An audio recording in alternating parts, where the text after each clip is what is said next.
Sim, a única pergunta que fica na cabeça da gente é: como chegamos a esse ponto? Se você olha para a direita, tem Lula. Se você olha para a esquerda, tem Alexandre de Moraes. Se você olha para frente, tem a Janja. Basicamente, a gente se sente completamente impotente perante a tudo que está acontecendo. E vamos lá. Você não precisa gostar do Bolsonaro, você não precisa ter feito campanha para ele, ser bolsonarista, nada disso. Mas o que eu vou dizer agora não é para quem concorda com ele, mas para você que talvez não está entendendo o que está acontecendo. Afinal de contas, o que tem a ver Bolsonaro Moraes com a sua vida?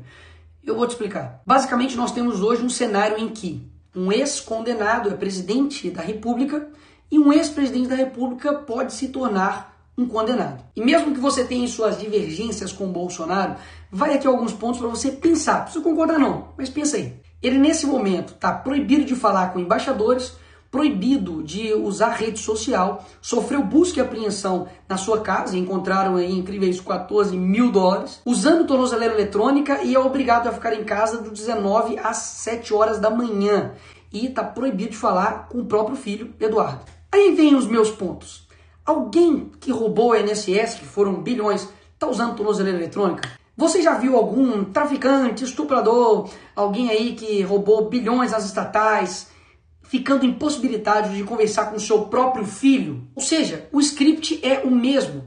E quando você entender que nós não estamos em uma democracia, você vai entender o porquê o que estão fazendo com o Bolsonaro afeta também a sua vida. Porque afinal de contas, se eles estão fazendo isso com o ex-presidente da República, o cara basicamente mais popular do Brasil, o que eles não vão fazer com você?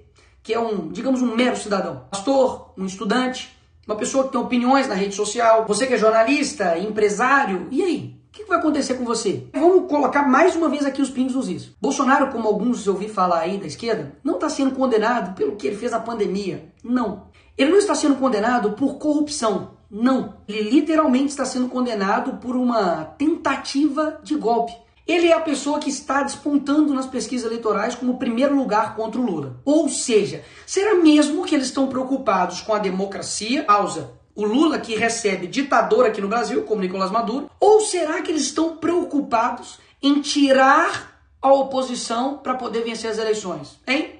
O que você acha? Isso literalmente aconteceu na Venezuela e através do STF. Ou seja, a Suprema Corte de lá faz exatamente o que a Suprema Corte daqui está fazendo, especificamente na figura do Alexandre de Moraes. Me parece que no Brasil não tem mais nada mais importante para poder se combater, sei lá, tipo crime organizado. Afinal de contas, Comando Vermelho, PCC e todos os outros que estão aí, estão literalmente destruindo a vida de pessoas, matando, roubando, sequestrando. Mas a preocupação principal da nossa Suprema Corte, nossa Polícia Federal, pelo visto, é uma pessoa que, enfim, tentou dar um golpe lá dos Estados Unidos, em EAD, virtual. Ainda fizeram uma manchete como se $14 mil na casa dele fosse uma coisa, assim, absurda. Ai, bicho, eu sou crente, eu não posso xingar. Mas a vontade que dá de falar, velho, vai pra...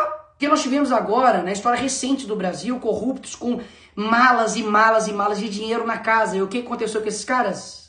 É isso mesmo, nada. Pessoas que foram condenadas por 400 anos, como o Sérgio Cabral, tá agora sendo influenciador no Rio de Janeiro, gravando um videozinho. Então, peraí, você não precisa gostar do Bolsonaro, não.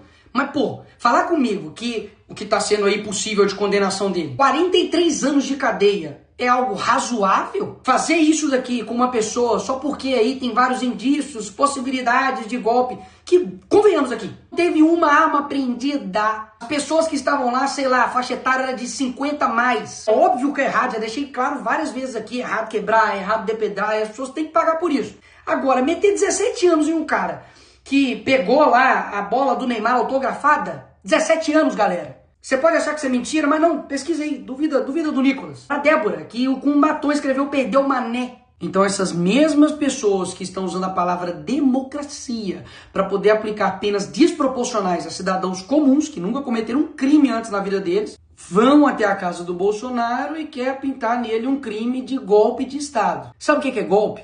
Golpe é lavar dinheiro, é quebrar estatal, é desviar bilhões de reais. Isso sim é golpe. Sabe o que é golpe? É um juiz que não teve uma caramba de um voto, que não é representante de ninguém e não tem legitimidade para poder tomar as decisões, tomar todas as decisões do Brasil. Ou você não sente isso? De que tudo o Alexandre de Moraes decide. E um ponto importantíssimo, tudo isso aconteceu um dia depois do Donald Trump mandar uma carta assinada por ele, em apoio ao Bolsonaro, deixando claro que as perseguições, que tudo que está acontecendo com ele é uma injustiça, é caixas bruxas e, obviamente, poxa, estão fazendo isso para poder tirar ele das eleições. E nessa parte, a esquerda me vem com: ai, e a soberania do Brasil, Nicolas? E a soberania do Brasil? Eu concordo que, óbvio, o Brasil precisa, sim, ser soberano. Mas o que soberania significa, criatura? Significa que o país possa ter autonomia sobre suas decisões. E até aí tudo bem. O Brasil está dando um exemplo de como não ser diplomático, né? Porque eu não sei se você sabe,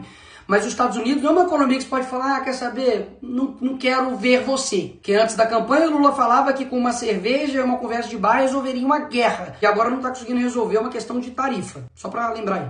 Agora, as decisões que os Estados Unidos está tomando nesse momento, ou futuramente possa tomar, como a lei Magnitsky, então até mesmo a taxação que o Trump fez, que no meu vídeo mesmo anterior eu disse que não há o que comemorar, afinal de contas a gente sabe que isso pode sim impactar e muito a nossa economia aqui no nosso país. Nada mais está tomando uma decisão de como o seu próprio país irá tratar as questões das importações. Então a narrativa de que isso estaria ferindo a soberania nacional, isso é mais uma narrativa do PT da esquerda. PT esquerda que durante a sua vida inteira mentiu pra você. É o mesmo cara que prometeu picanha e não entregou nada. Então assim, acreditar em todas as narrativas que a esquerda traz pra você, aí o problema nem é mais a esquerda, meu filho. É o problema é você que acredita nela. Agora, mais uma vez, cá entre nós, vamos recapitular um pouquinho só a história. Lula acabou de pedir pra Cristina Kirchner, que foi condenada por corrupção, a soltura dela. Ele foi lá na Argentina pedir para soltar ela. A Gleisi Hoffmann, que é deputada do PT, não sei se você sabe, mas já foi até a TV árabe para poder pedir para o Lula ser solto. O PT foi em outros órgãos internacionais para poder falar para o Lula ser solto, contra o impeachment da Dilma, enfim. Fizeram isso milhares de vezes. E aí no caso deles é ajuda. Não, nós estamos aqui ajudando. Aí quando é o Eduardo, aí não. Aí é ataque à soberania nacional, é crime. Peraí. Eles não fizeram isso a vida inteira. E tem tipo de coisa que você tem que ir ver. Coloca aí no Google assim, ó, Foro de São Paulo. Pra ver que desde 1990 os caras estão influenciando externamente todos os países da América Latina e principalmente o nosso país. E uma perguntinha aqui gostosa aí pra você que é de esquerda ou canhotinha. Qual seria a sua reação se o Donald Trump, nesse exato momento agora, mandasse um avião aqui pro Brasil para poder buscar e resgatar Jair Bolsonaro? Fala pra mim a verdade, qual seria a sua reação? Ataque à soberania, pipipipopopó e não sei o que, não é? Mas foi exatamente isso que o Lula fez com a ex-primeira-dama do Peru, que foi condenada por corrupção. Usou o seu dinheiro de pagador de impostos, usou o avião das Forças Armadas Brasileiras para poder ir lá e resgatar ela. Opa, peraí! O Lula não tá ferindo a soberania, não? Ou seja, todo o script é o mesmo. Eles fazem a coisa errada, destroem o país, colocam a culpa no outro e depois criam um caos e depois se apresentam como uma solução. Mas e aí, Nicolas, o que nós vamos fazer? Aqui você chega na parte final, mas não menos importante do vídeo. Não, nós não estamos vivendo em uma democracia. Então, vamos partir daí. Em uma democracia normal, o Senado iria colocar freios e contrapesos com o STF. O STF seria uma corte não política, mas uma corte que iria zelar pela nossa Constituição. E o Congresso iria elaborar suas leis, ver o que é melhor para o país e, enfim, também poder fazer emendas à Constituição para poder também frear os poderes dos outros demais poderes. Mas não é esse Brasil que a gente vive. Então esperar de mim ou dos outros deputados que a gente faça algo dentro da regra do jogo que irá mudar um jogo que eles não seguem a regra do jogo, é loucura imaginar essa forma. E eu tenho um exemplo aqui perfeito para poder te dar. No caso, por exemplo, do IOF, que houve um aumento de imposto pelo PT, claro, verdade. O Congresso viu isso e falou, vamos derrubar. E nós derrubamos. O que o Lula fez? Foi lá e derrubou a nossa decisão. O que nós fizemos? Fomos lá e derrubamos a decisão dele. O que o PT fez? Levou para o STF. Chegou no STF, o Moraes decidiu o quê? IOF, tá tudo bem, vai rolar. Ou seja, é como se eu fosse um jogador, fui lá no jogo, fiz 3 gols. Finaliza o jogo, nós ganhamos a partida, e aí o juiz fala, não. Os seus 3 gols não valeu, Nicolas. Na verdade, quando você faz um gol, o gol vai para o outro time. Então, vitória do time contrário. O jogador tem culpa nisso? Ele tem culpa de que um juiz está extrapolando por completo a sua competência? Não é falta de competência, de vontade, nem de garra, nem de luta de nenhum dos jogadores. Basicamente porque nós temos um juiz que tem superpoderes. Rui Barbosa poderia ressuscitar e defender que seja Bolsonaro, ou a direita, ou o Congresso, ou o Parlamento, que não resolveria. Então é isso, Nicolas. Nós temos uma ditadura e lascou. Não. Mas tem uma coisa valiosa que eu aprendi com o Olavo, que é o seguinte: quando a sua ânsia de agir é maior do que sua ânsia de entender, a sua ação sempre vai ser incompreensível. Toda tirania, ela vai dobrando a aposta. E eu confesso que eu estou extremamente preocupado com o nosso país. Basicamente, ou vai surgir um novo Brasil, ou a gente vai virar, de fato, Coreia do Norte. O que nós podemos fazer para poder mudar essa situação? O primeiro passo, de fato, é você entender. Entender de que existe uma pessoa, basicamente, que chama-se Alexandre de Moraes, que está desbalanceando a nossa democracia. Então, Nicolas, o que você sugere? Eu confesso que muitas das vezes eu não sei. Mas uma coisa eu sei: que desistir, parar de lutar, parar de falar, parar de gravar vídeo, parar de comunicar com vocês, parar de falar a verdade, isso não é o caminho. Então esse é o primeiro passo, de que, da mesma forma como eles não desistem, porque você tem a sensação de que, tipo, eles não param nunca. Um dia isso, um dia aquilo, parece tipo assim, psicopatas no poder. Mas eles não param. E o que geralmente acontece com a gente, que, poxa, somos pessoas que só querem ter um Brasil legal, cara. Só quero ter um Brasil seguro, só quero ter uma economia pungente, só quero ter empresas que funcionem, trabalhadores que sejam respeitados, pessoas que possam viver a sua vida bem, que estejam, trabalhando para o nosso país. Mas existe uma galerinha que não. Eles não querem que isso aconteça. E eu sei que esses caras não vão largar o osso, amigo. De qualquer jeito, eles vão até o fim. Mas a gente também precisa ir até o fim. E por fim, o ponto mais importante. Eu não tenho dúvidas que Deus não está com os olhos fechados para o que está acontecendo no nosso país. Existe nesse momento agora centenas de pessoas que choram, que estão distantes da família, que estão sendo perseguidos injustamente aqui no nosso país. E muita gente fica calada, muita gente não se move,